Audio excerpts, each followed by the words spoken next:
Dan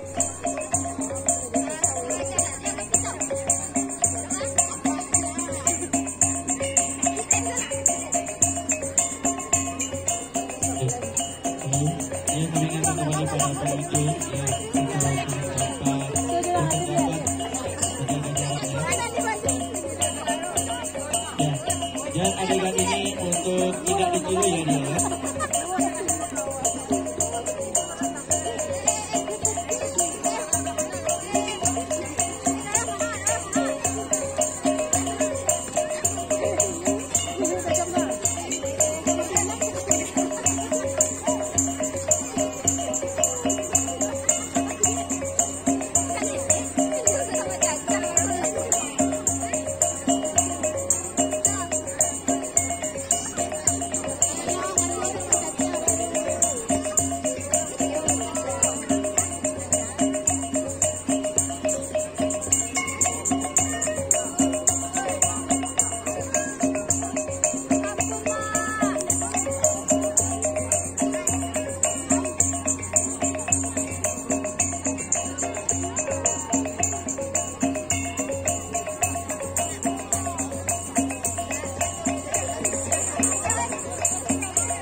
Ya, karena sudah terlatih para pemain kita untuk menggunakan senjata tajam ketiga.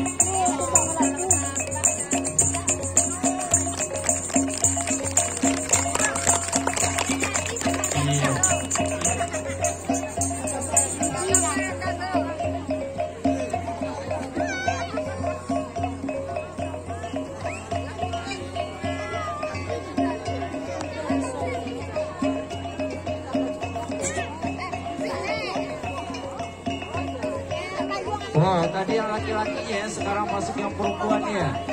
Bagaimana gerakan silat untuk perempuan itu? Mari kita sama saksikan.